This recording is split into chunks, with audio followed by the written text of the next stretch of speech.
अब उनके पास नहीं है, क्योंकि रोजगार ही नहीं है। अगर रोजगार मांगने जाइए तो यहाँ डंडे लगते हैं। पप्पू यादव महिला सेनानी पहुंची धरना स्थल, लकड़ी से चूल्हा जलाकर पकाया खाना, केंद्र सरकार के खिलाफ किया प्रदर्शन। दरभंगा जिला मुख्यालय के धरना स्थल पर शनिवार को अजीब नज़ारा देखने को मिला। महिलाओं ने धरना स्थल पर लकड़ी तथा गोबर के कंडों से चूल्हा जलाकर खाना पकाया। मौका था जिला महिला जाप की ओर से बढ़ती महंगाई तथा आसमान छूते गैस एवं तेल के दामों के विरोध में प्रदर्शन का। महिलाओं ने महंगाई को लेकर प्रधानमंत्री मोदी और भाजपा के खिलाफ नारेबाजी की। महिला जन अधिकार पार्टी के जिलाध्यक्ष भारती सिंह के नेतृत्व में महिलाएं जुलूस के रूप में घटनास्थल पर पहुंची। महिलाओं ने सिर पर छोटा सिलेंडर ले रखा था और हाथों में नारे लिखी तख्तियां ले रखी थी। इन तख्तियों पर भाजपा और केंद्र सरकार के खिलाफ लिखा गया था। इन पर भाजपा का देखो खेल, महंगी गैस, महंगा तेल जैसे नारे लिखे थे। कलेक्ट्रेट के आगे महिला जाप ने पेट्रोल और घरेलू गैस की कीमत बढ़ोतरी के विरोध में प्रदर्शन किया। वहीं जन अधिकार पार्टी के महिला प्रकोष्ठ के जिलाध्यक्ष भारती सिंह ने कहा कि भाजपा के शासन में महंगाई अपने चरम पर है और बढ़ती महंगाई से आम आदमी का जीना दुभर हो गया है। कोरोना महामारी के कारण लोगों के रोजगार ठप हो गए और पहले से ही महंगाई की मार झेल रहे आम आदमी को पेट्रोल, डीजल, रसोई गैस, अनाज के बढ़ते दामों ने आर्थिक बोझ तले दबा दिया। बिजली, पानी और अनाजों के दामों में बेतहाशा वृद्धि की जा रही है। महिलाओं ने आरोप लगाया कि भाजपा, केंद्र और राज्य सरकार महंगाई पर काबू पाने में पूरी तरह से विफल साबित हुई है। 100 दिन के भीतर महंगाई कम करने का वायदा करने वाले मोदी सरकार ने देश की जनता का बुरा हाल कर दिया है।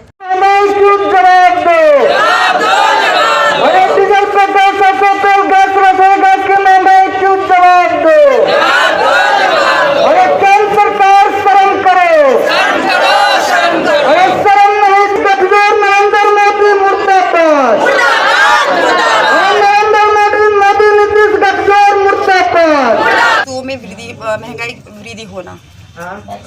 अब आप देख लीजिए कि मोदी जी कहते थे कि हमारे जब सरकार बनेगी तो हर 100 दिन के अंदर में महंगाई कम होगी। कहाँ गए वो 100 दिन? मोदी जी से ये मैं पूछना चाहती हूँ कि 100 दिन कहाँ गए? अब तो लोग और महंगाई के प्रति दबते जा रहे हैं। महंगाई में एक तो लोग कोरोना से वैसे ही परेशान थे, लॉकडाउन ने वैसे ही ज़िंदगी सबकी बर्बाद करके रख दी और अब ऊपर से महंगाई की मार। आदमी कहाँ कहाँ बचे? अगर उस कोरोना से बच भी जाते हैं तो महंगाई की मार से लोग बच ही जाएंगे। महंगाई में गरीबी, मध्यम वर्ग के लोग और गरीबी रेखा से नीचे के लोग ये सबसे ज़्यादा प्रभावित हैं महंगाई से।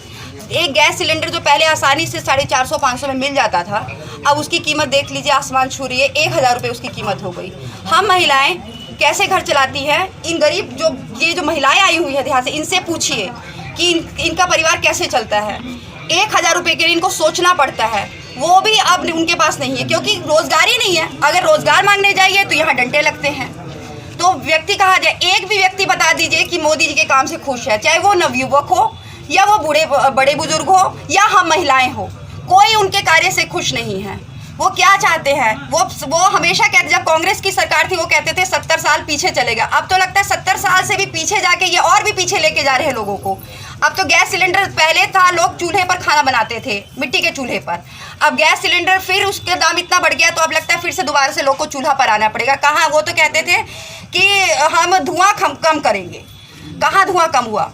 अब तो लगता है फिर से लोग को वही धुएं धक्कड़ पर ही खाना बनाना पड़ेगा। क्या चाहती हैं आप लोग? हम लोग यही चाहते हैं, हम लोग सरकार से रिक्वेस्ट करते हैं कि महंगाई को कम किया जाए, जितनी जल्दी हो सके उतनी जल्दी कम किया जाए, नहीं तो लोग ऐसे नहीं मरेंगे, भूख से ही लोग मर जाएंगे। इतनी महंगाई बढ़ गई है। एक व्यक्ति, एक गरीब आदमी जो एक रोजगार करने के लिए जाता है, मजदूर है, मजदूर लेबर क्लास लोग जो होते हैं उनको 300 रुपया, 400 रुपये या बहुत ज़्यादा होगा तो 500 रुपया मिल जाता है।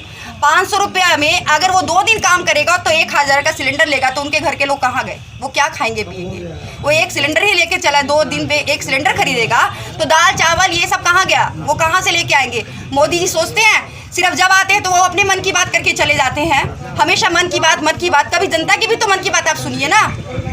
उनको जरा से भी जनता की फिक्र है कि जनता कहाँ जा रही है, किस भूख से मर रही है।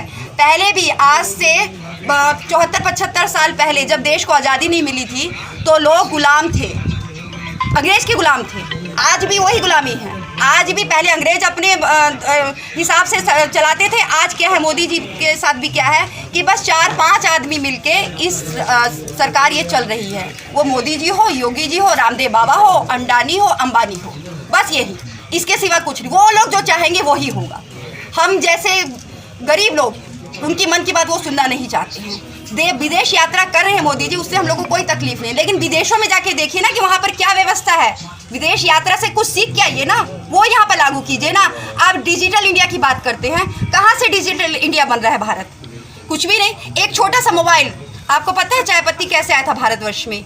अंग्रेजों ने पहले फ्री में चाय पत्ती देना शुरू किया था, उसके जब आदत पड़ गई तो उन्होंने एक मिनिमम रेट रखा चाय पत्ती का, और उसके बाद मैक्सिमम। अब लोग को आदत पड़ गई है तो कितनी भी महंगी चाय पत्ती होती है तो लोग उसको खरीदते और पीते ही हैं। वही चीज़ इन्होंने किया। जब जियो का प्लान ये लेके आए उस समय एकदम फ्री, बहुत सस्ता था जियो का एक मोबाइल, जिसको सबकी आदत पड़ चुकी है। आप देखते हैं कि आज घरे घर बच्चे एक मोबाइल के लिए सब उस पर काम करते हैं। और जब ये लेके आए जियो का तो प्लान एकदम फ्री, उस वक्त कोई इतना ये नहीं था, सब आराम से चार्ज करवा लेते।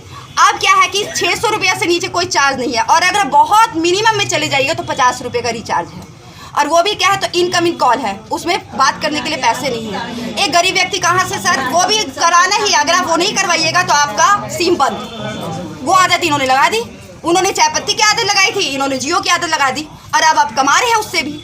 कहाँ से लोग खुश हैं? इनके एक भी कार्य से बता दीजिए ना। ना युवक खुश है, ना हम महिलाएं खुश हैं, और ना बड़े बुजुर्ग खुश हैं। कोई खुश नहीं है। हम चाहते हैं कि ये महंगाई को जो इन्होंने वादा किया था कि सबसे पहला पॉइंट महिलाओं से, मैं भी एक महिला हूँ, सबसे पहला तो हम उनको ये जरा से भी हुआ कि जो महिलाएं 25-50 रुपये अपने फैमिली से छुपा के बुरे समय के लिए रखती हैं, उन्होंने रखा था, इन्होंने नोटबंदी करके वो भी पैसे निकलवा दिए महिलाओं के। सबके आगे इन्होंने सबको खड़ा कर दिया, वो पैसे निकलवा के, और उसके बाद कहते हैं कि नोटबंदी अगर हो जाएगी तो वो सारे पैसे बाहर से जो भी हैं सारा काला धन वापस आएगा। तो सबके उस इतना पैसा है भारत में कि सबके अकाउंट में 15-15 लाख रुपए जाएंगे। वो 15 लाख रुपए कहाँ गए सर? आप लोग मीडिया के थ्रू मैं ये मैसेज देना चाहती हूँ, वो 15 लाख रुपए कहाँ गए? वो कह रहे थे 15-15 लाख रुपए, इतना है भारतवर्ष में पैसा कि 15-15 लाख रुपए सबके अकाउंट पर आ जाएगा तो गरीबी कम हो जाएगी। वो 15-15 लाख रुपए कहाँ गए? कहाँ गए मोदी जी? उन्होंने तो काला धन तो वापस आया है, लेकिन वो कहाँ गए वो पैसे? मैं उनसे ये पूछना चाहती हूँ। ठीक है, थैंक यू।